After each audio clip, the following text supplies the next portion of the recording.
Halo guys, kembali lagi di channel Fox Movie. Di video kali ini, saya akan membahas ringkasan alur cerita dalam film Alive atau Saraida dalam bahasa Korea. Tapi sebelum masuk ke pembahasan, bagi kalian yang baru mampir di channel ini dan suka dengan konten channel ini, kalian bisa klik tombol subscribe untuk berlangganan dan aktifkan juga notifikasinya agar tidak ketinggalan video baru setiap minggunya. So, tanpa basa-basi lagi, kita langsung aja ke pembahasannya. Film Alive merupakan karya asli penulis naskah Matt Naylor serta sutradara Il Cho. Film ini diproduksi oleh Zip Cinema dan Perspective Picture yang tayang pada tanggal 8 September 2020 di Netflix. Film ini berlatar belakang di dunia modern, menceritakan sebuah wabah misterius yang menyebar secara cepat dan tak terkendali di kota Seoul. Wabah tersebut dapat mengubah manusia menjadi zombie yang buas dan agresif, sehingga tidak menyisakan banyak manusia.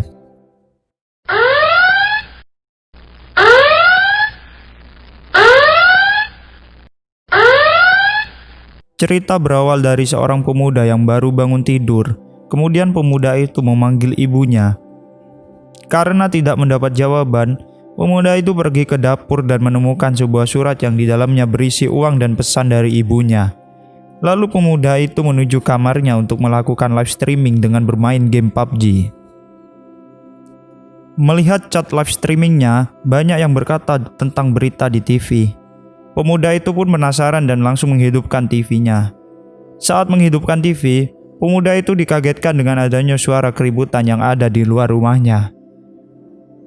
Karena penasaran, pemuda itu pun melihat keluar dari jendelanya. Dan benar saja, sedang terjadi keributan di luar di mana orang-orang berlari ke sana kemari karena takut akan sesuatu. Kemudian pemuda itu melihat ke arah anak kecil yang berjalan mendekati ibunya. Tiba-tiba anak itu menggigit pundak ibunya. Mendengar suara keributan di depan pintu rumahnya, pemuda itu pun melihat keluar rumah melalui kaca kecil yang ada di pintunya. Lalu pemuda itu membuka pintunya. Saat membuka pintu, tiba-tiba ada pria asing yang masuk ke dalam rumahnya. Pria itu mengaku sebagai tetangganya. Lalu pemuda itu menyuruh pria asing itu untuk keluar dari rumahnya. Namun pria tersebut menolak untuk keluar dan meminta untuk menggunakan toiletnya. Pemuda itu mengizinkannya dengan syarat setelah selesai, pria itu harus keluar dari rumahnya.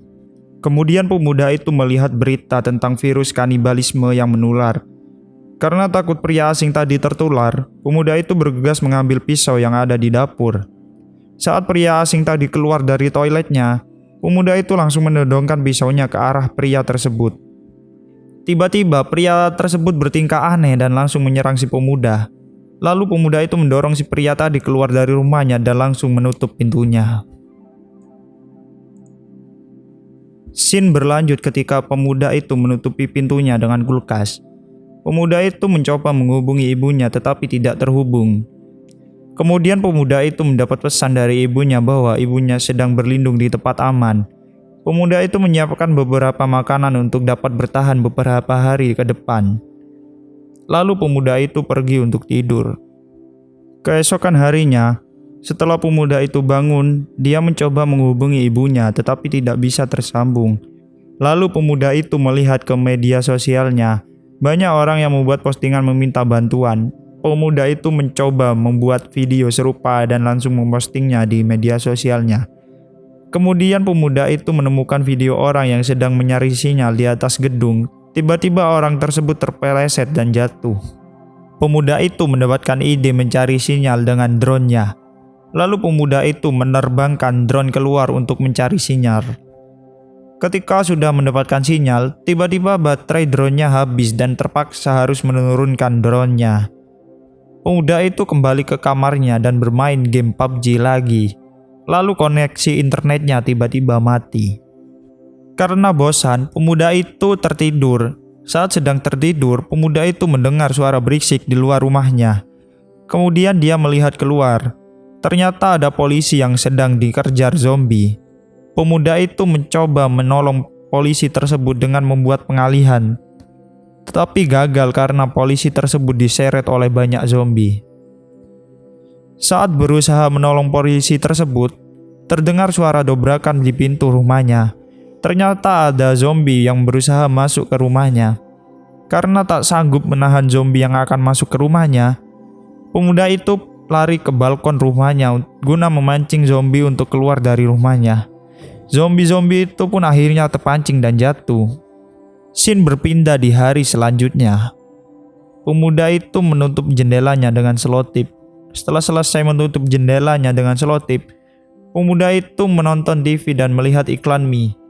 Karena lapar, pemuda itu pergi ke dapur untuk membuat mie. Makanan yang seharusnya disimpan untuk bertahan hidup, ia makan karena ingin makan mie. Lalu pemuda itu tidak sengaja menumpahkan minuman terakhirnya. Karena air keran tidak keluar, ia pun meminum air yang tumpah tersebut.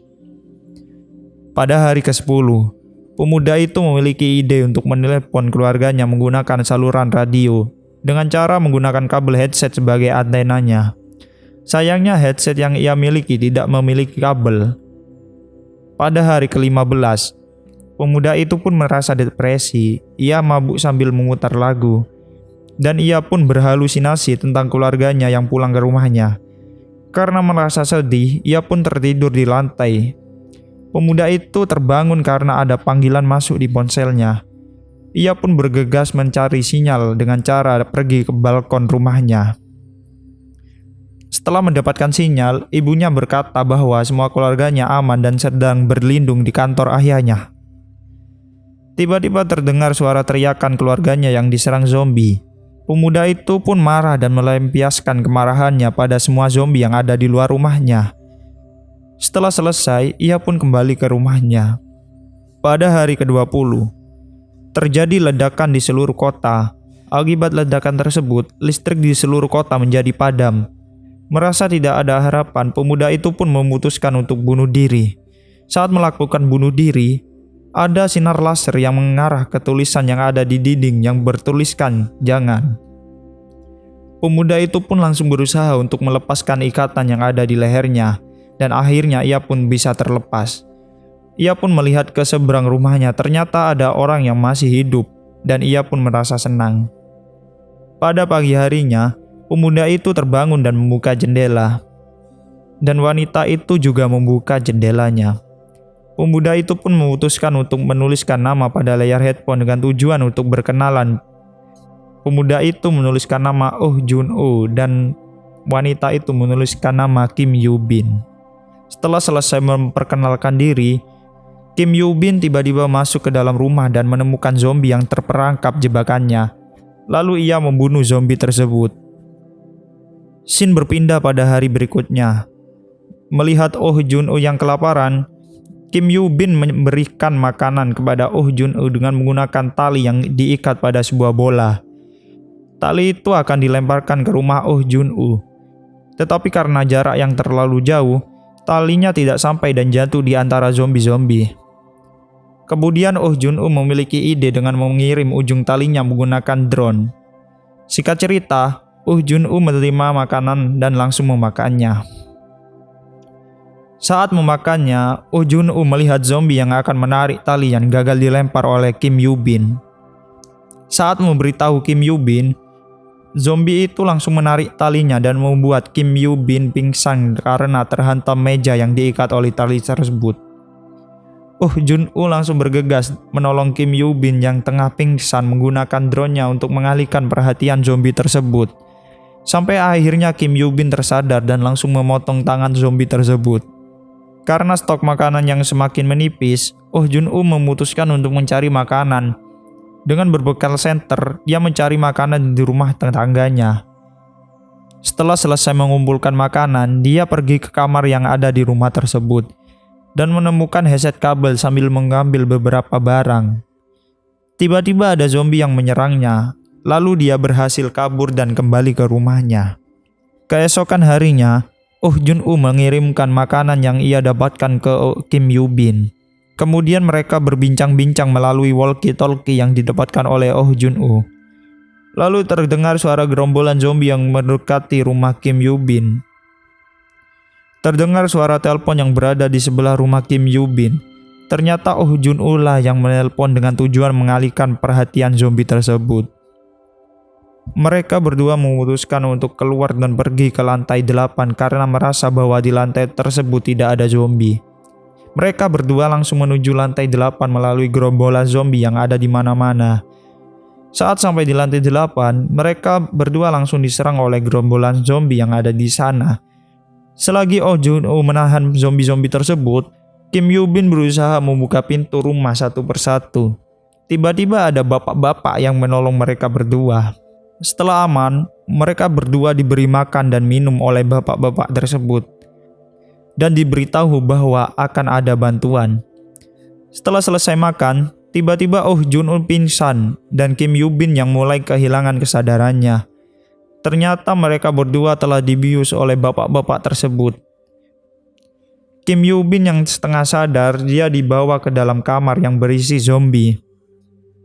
Ternyata zombie itu adalah istri bapak-bapak yang menolong mereka.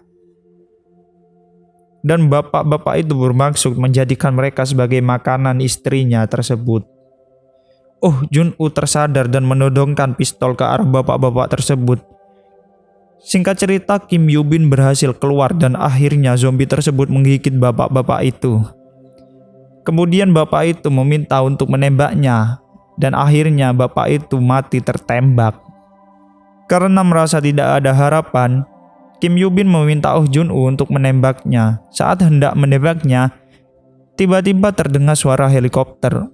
Mereka keluar menerobos gerombolan zombie dan langsung menuju ke lantai atas. Di lantai atas mereka tidak menemukan adanya helikopter yang mereka dengar tadi.